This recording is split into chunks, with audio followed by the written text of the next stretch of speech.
How's it going, guys? My name is Tavarish, and today we are giving my cheap Lamborghini's engine bay a very much needed makeover. It's gonna run cooler, it's gonna have more power, but most importantly, it's gonna look better.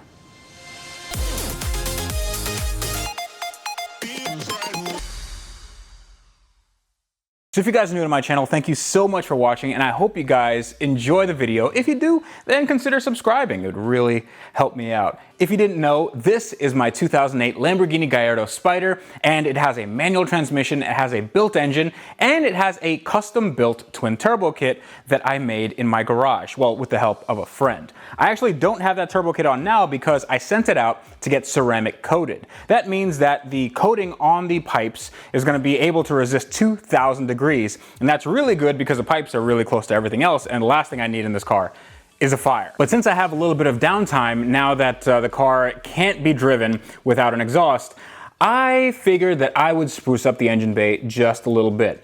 And the number one thing that I wanted to do was overhaul at least the look, but not just the look and the functionality of the intercooler system. The intercooler system that is missing right here. Actually, let me get it for you. All right. This big guy is the air-to-water intercooler. I have showed you guys this in my other episodes. This can withstand 2,000 horsepower of flow. It has two really big aluminum cores right here. You can see them side by side, and it's not exactly the best fitting thing in the world. There are some slight tolerances. It doesn't really look all that great, and even if I painted it, it wouldn't look all that great. So this actually goes right here, just like that, sits in the back. And as you can see, it's sort of an ungainly, big black blob that doesn't really look all that good. But we can make it look good and perform well with a really cheap, really inexpensive mod that I've actually done before, but I've never actually done it on a component like this. Well, an important component like this. Let me show you what I'm talking about. So what I'm holding right here is called DEI Reflect-A-Gold, and I have used this in other parts of the car. I have used this on the heat shielding in front of the engine. I have used this on the heat shielding on the sides of the engine and the oil tank, but I've never actually used it on a component. Now, the reason why you want to use this on my intercooler is because it reflects heat very well. This will reflect a significant amount of the radiant heat around here. And there is a lot of radiant heat because the turbos are gonna be right underneath this intercooler. So even though this is gonna be in a engine bay, but it's gonna be on the top, the heat rises to the top. So when you have hot turbos underneath, you have a hot engine in front, and you have a hot transmission underneath. This is going to be the center of attention for any heat that's getting trapped in the engine bay. Since this is not a air-to-air intercooler, there's not going to be air rushing through it. Instead, there's going to be water rushing through these two channels. What I have to do is make sure that that water, as cold as it is, does not get any radiant heat from the surrounding area, which means that I have to wrap this entire intercooler in this material. Now this is a 2-inch by 30-foot roll. So just by the feel, you can tell that this is a good quality product. There is a high heat adhesive, meaning that it's not gonna come apart.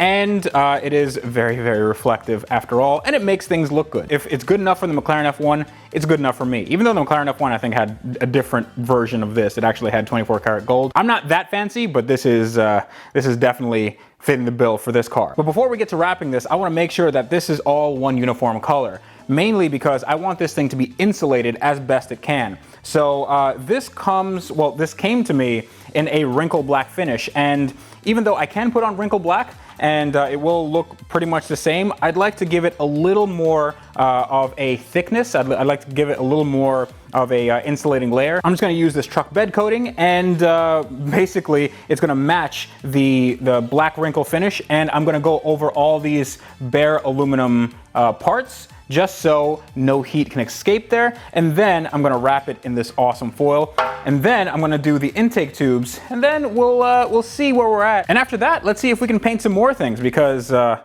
in a painting mood today. So just as you have with any painting project, Prep is really, really important. And on this, even though it's not going to be something that people are going to see, I mean, this is the underside and this is literally just going to get attacked by a bunch of heat. I want to make sure that we don't have any chipping, any peeling, anything like that. So I'm going to give it a good spritz with some degreaser, just in a water bottle here. And then I'm just going to tape off the ends of the 10AN lines for the water, and I'm going to tape off the turbo inlet lines. After that, it should be ready to go for painting. This stuff actually goes on really thick, and you only need 1 or 1.5 coats to cover everything. I actually like this stuff a lot, and this works just as well as wrinkle black does. It has that wrinkle black finish, but it's very, very resilient. It's not gonna chip off, it's not gonna flake off, and it withstands a lot of heat. So this is just used as an insulating layer, because after that, then we're gonna use the Reflect the Gold tape, and this is gonna look freaking awesome.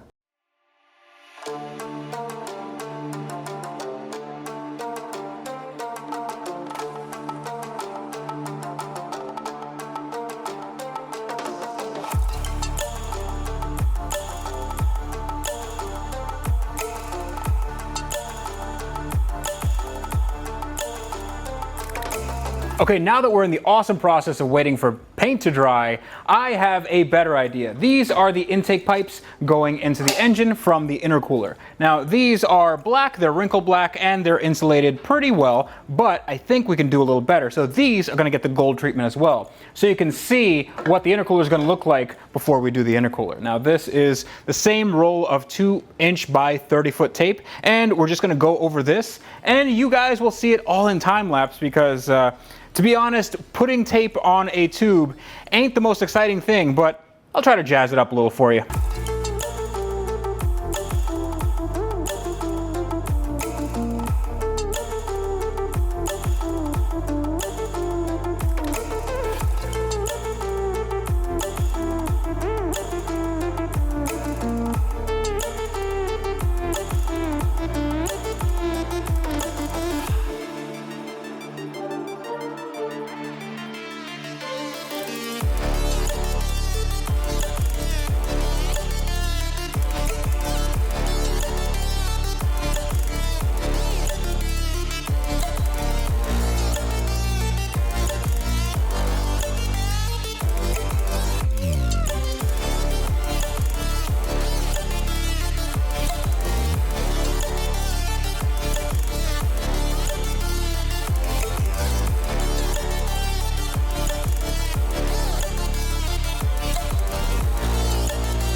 Guys, look at how awesome this looks. It looks straight out of NASA. This is exactly what I wanted. Now, this is gonna be wrinkled. This is how intakes usually are because it doesn't really stretch. The material doesn't really stretch in one way or another, but this is exactly what I wanted. I wanted something that would keep the engine bay heat away from the intake, away from the intercooler, and this looks amazing. I really, really like it. I think it looks a lot better than the flat black drab just chunk of metal here. Now it looks very purposeful. This looks like it's gonna get down and boogie.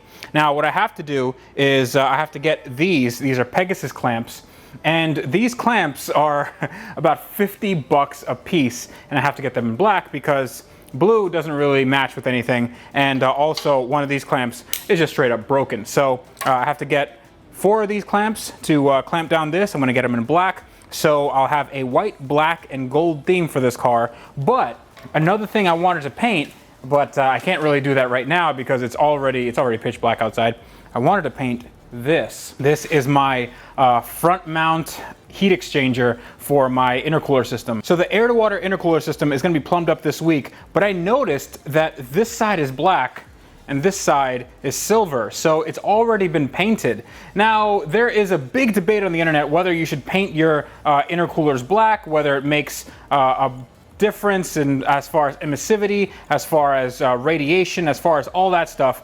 I'm just gonna paint it black very, very lightly just to clean this up. but also to make it so my car doesn't look like it has a chrome grille. I want this to be a, well, it's not going to be a sleeper, but this is going to look as stock as possible. I also have to do some modification to the front bumper because this was sitting in the front bumper fine, but there was there's some tolerances that I didn't really like.